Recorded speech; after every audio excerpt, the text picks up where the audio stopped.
Bonjour, professeur. Bonjour, monsieur Boudier. Bonjour à tout le monde. Je suis très heureux de prendre la parole à cette occasion et je vous prie d'applaudir une fois de plus pour l'intervention du professeur Maurice Champi.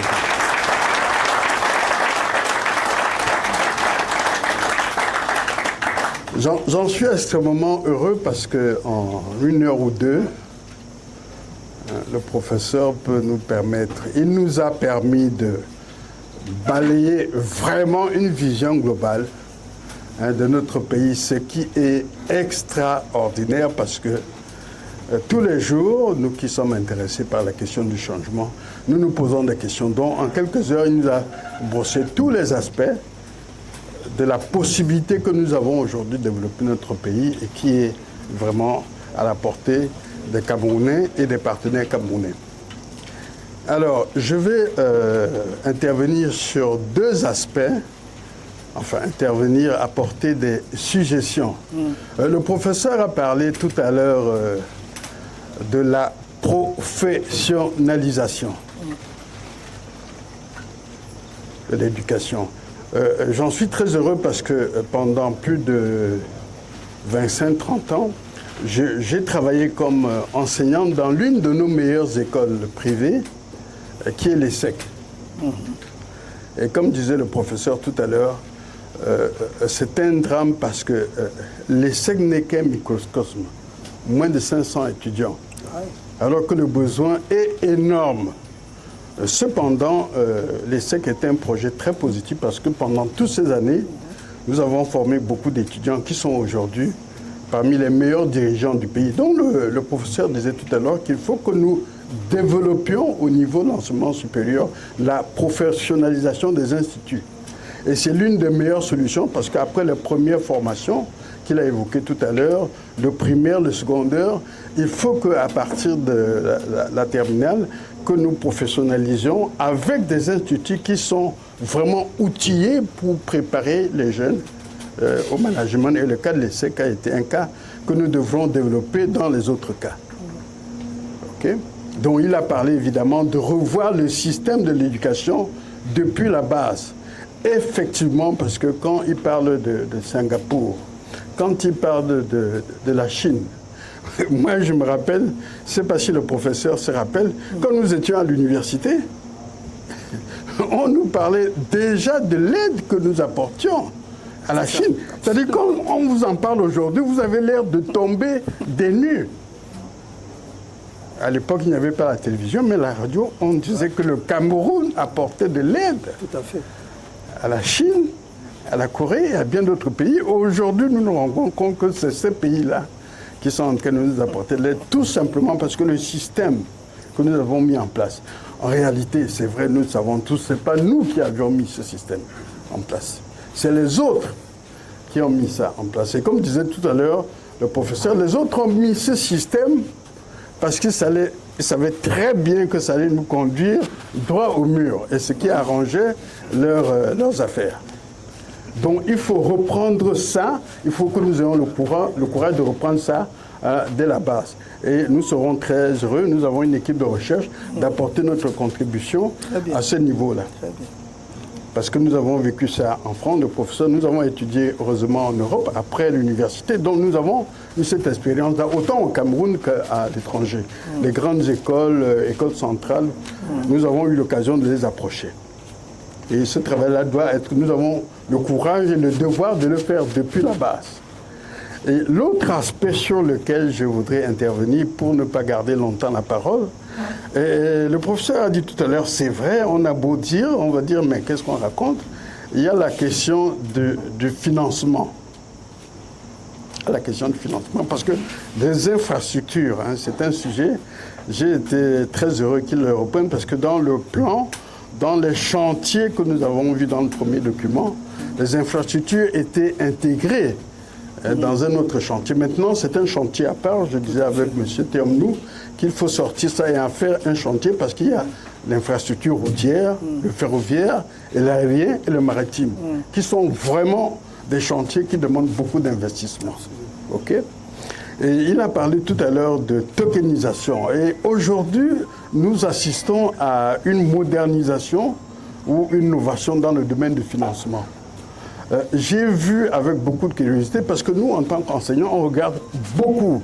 J'ai vu des expériences des pays qui se sont essayés avec la crypto-monnaie. C'est vrai qu'au Cameroun, cette expérience n'a pas été flatteuse, parce qu'on ne regarde que le côté spéculatif. Or, la crypto-monnaie a un aspect que nous appelons et que le professeur appelait la tokenisation. Et ça, c'est un aspect sur lequel je souhaiterais beaucoup que nous essayions. Notre voisin l'a déjà essayé.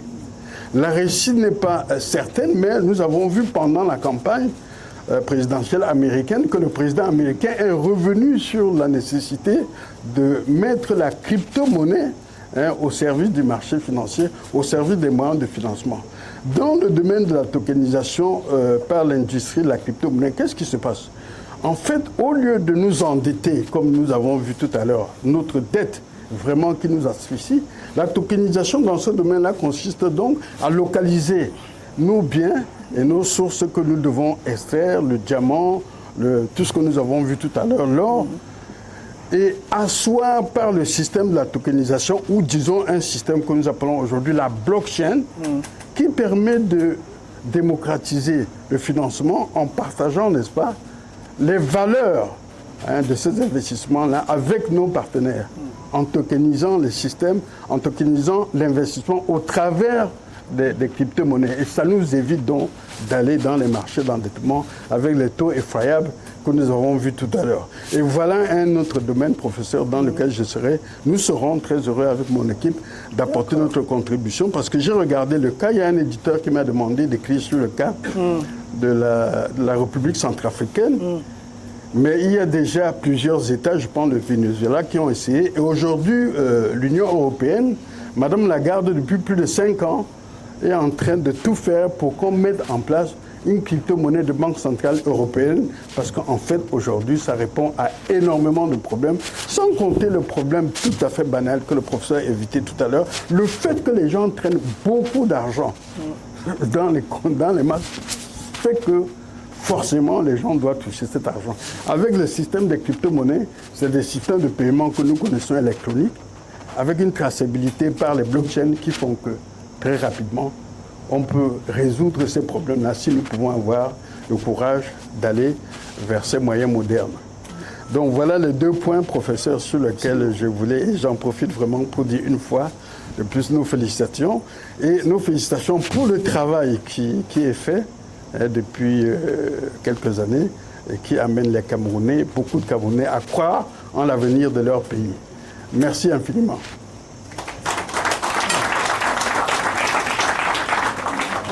Merci beaucoup. Vraiment,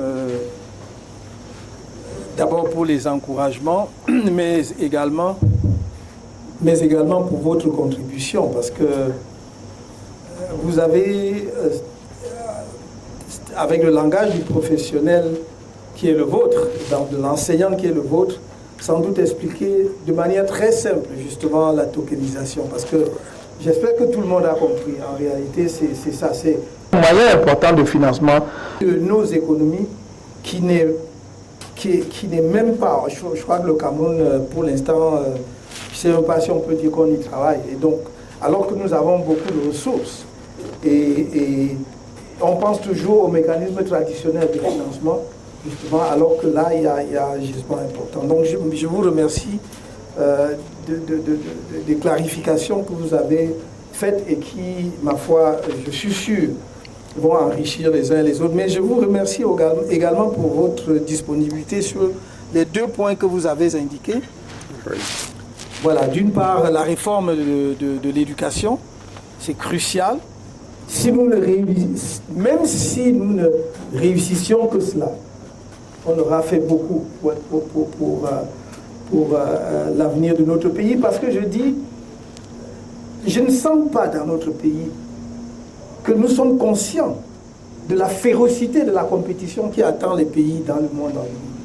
Ça va être terrible. Et si nous ne préparons pas notre jeunesse dès à présent, on peut la préparer, la jeunesse, qu'à travers notre système éducatif, elle ne sera pas en mesure. Tout le monde vante aujourd'hui et même admire notre ressource humaine. Effectivement. Mais elle va décliner. Effectivement. Voilà, elle va décliner et elle va perdre sa pertinence si en réalité nous ne mettons pas en place le dispositif nécessaire. Parce que ce système, il a donc effectivement a été en contact avec les grandes écoles. Il a cité quelques grandes écoles en France. Parce que dans ce système traditionnel, les Camerounais se sont toujours distingués. Mais est-ce que si notre système éducatif ne permet pas, d'une part, que nos jeunes continuent à trouver leur chemin là-bas, mais nous permettent de former par nous-mêmes des gens de cette qualité-là, nous allons tenir la compétition? Non, croyez-moi, non. Juste pour illustrer cela, il y a quelques années, il n'y avait pas d'université au Tchad du tout. Bon, mais maintenant, les Tchadiens sont très contents de dire nous avons fait soutenir tel nombre de thèses de doctorat. Ils ont ouvert une faculté de médecine, d'ailleurs comme les Camerounais aiment toujours étudier partout, je crois que les Camerounais ils sont déjà et tout. Et donc, cela veut dire quoi? Ça veut dire que vous ne pouvez plus les regarder dans la compétition des savoirs et des connaissances et de la maîtrise des savoirs de la même manière qu'il y a 30 ans. Et si vous faites du surplace, eux ils vont bouger, ils vont rattraper. Et c'est ce qui arrive même à l'Europe aujourd'hui. C'est-à-dire que lorsque vous voyez l'Asie, l'émergence de l'Asie, on a parlé de Singapour, mais on peut parler également effectivement de la Chine et même avant, c'est qu'à un moment donné, d'ailleurs les Asiatiques, ils ont envoyé beaucoup en Europe et en Occident de façon générale, et je crois que les autres n'ont pas compris qu'ils venaient un peu comme Prométhée prendre le feu, rentrer chez eux et éduquer leur propre peuple, qui est maintenant arrivé à niveau, et la compétition se fait. Donc je voulais vraiment vous remercier de votre disponibilité pour cela. Croyez-moi, j'ai pris bonne note. Je note que quelque part, il y a des gens que le moment venu, on sollicitera pour nous permettre de mettre en place le meilleur système possible. Nous devons être un pays qui soit à la pointe, non seulement dans la formation, mais qui soit une destination pour d'autres Africains. Je vois aujourd'hui avec beaucoup de tristesse combien de nos parents s'échinent, s'essaignent pour envoyer des enfants étudier au Sénégal. Oui, parce que bon, ça veut dire que nous-mêmes, inconsciemment, nous estimons que leurs diplômes sont meilleurs que les nôtres. Puisque les parents payent il y a quelques années, oui. Alors que partout, dans le passé, on regardait avec une envie extraordinaire les Camerounais. Donc nous devons quand même avoir un peu de fierté et chercher à... Mais vraiment, professeur, sans vous couper, je me rappelle que quand le professeur et moi, nous sommes allés en Europe, on nous a recrutés directement dans le cycle de doctorat. Aujourd'hui, aller en Europe, on va vous demander de reprendre vos années. Le Cameroun était tellement en avance sur ce point. Absolument. Dieu merci. Absolument. Donc je voulais vraiment vous remercier pour ça et vous rassurer que j'en ai pris bonne note, tout comme j'ai pris bonne note pour la tokenisation. Parce que ça ne sert à rien d'avoir des gisements de lithium ou de plein d'autres choses que nous ne pouvons même pas exploiter. Parce qu'on n'a pas les moyens, parce qu'on s'endette. Exactement. Alors qu'on peut valoriser ça avant même que ne vienne la phase d'exploitation. Merci beaucoup. Merci.